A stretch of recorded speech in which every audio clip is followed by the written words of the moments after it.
दिल्ली में वायु प्रदूषण पर लगाम कसने के नाम पर एक ऐसा आदेश सामने आया है जिसने पेट्रोल पंप संचालकों की नींद उड़ा दी। 1 जुलाई से राजधानी में 10 साल पुराने डीजल और 15 साल पुराने पेट्रोल वाहनों को ईंधन न देने के फैसले ने न केवल जमीनी स्तर पर अव्यावहारिक बल्कि खतरनाक भी साबित हो सकता है। वायु गुणवत्ता प्रबंधन आयोग CAQM के इस निर्देश पर Delhi petrol dealers association DPDA ने कड़ा ऐतराज जताते हुए कहा है कि कानून लागू करने का काम पंप कर्मचारियों पर डालना नाइंसाफ है और ना ही सुरक्षित।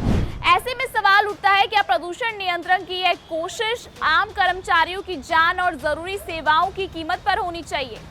क्या है पूरी खबर बताते हैं आपको विस्तार से, लेकिन उससे पहले आयन भारत डिजिटल को सब्सक्राइब कर लीजिए। नमस्कार, स्वागत है आप सबका आयन भारत डिजिटल पर। मैं हूं आपके साथ तनिषा भारद्वाज। राजधानी दिल्ली में वायु प्रदूषण पर नियंत्रण के लिए एक बड़ा कदम उठाया गया है, लेकिन इससे लेकर अब नई बहस शुरू हो गई है।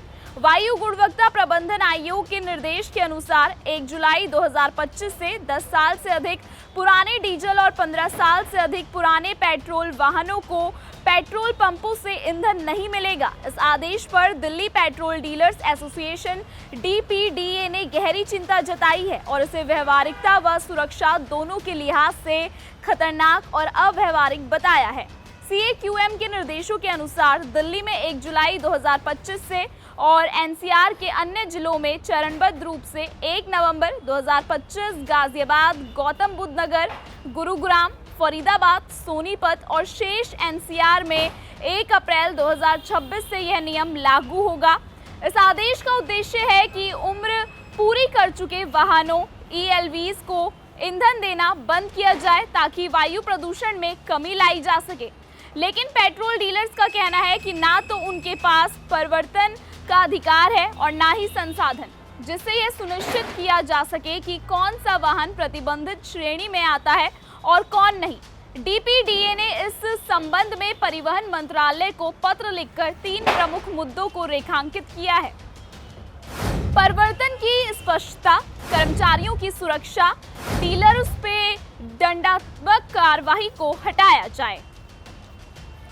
डीलर्स का कहना है कि अगर कर्मचारियों से यह अपेक्षा की जाती है कि वे ELV गाड़ियों को पहचाने और उन्हें ईंधन देने से मना करें तो जमीनी स्तर पर टकराव और हिंसा की संभावना बढ़ जाएगी। उन्होंने 2014 की एक घटना का हवाला दिया है जब गाजियाबाद में हेलमेट न पहनने पर पेट्रोल न देने से नाराज व्यक्तियों ने पेट्रोल पंप कर्मचारी को गोली मार दी थी। DPDA ने सुझाव दिया है कि अगर इस नीति को लागू करना ही है तो हर पेट्रोल पंप पर पुलिस या सिविल डिफेंस कर्मी तैनात किए जाएं ताकि कानून का पालन शांति और सुरक्षा के साथ किया जा सके।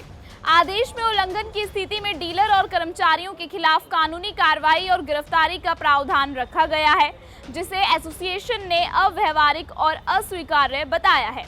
DPDA ने कहा है कि इस तरह के आदेश आवश्यक वस्तु अधिनियम के भी खिलाफ है, क्योंकि इसमें ग्राहकों को पेट्रोल या डीजल देने से मना नहीं किया जा सकता।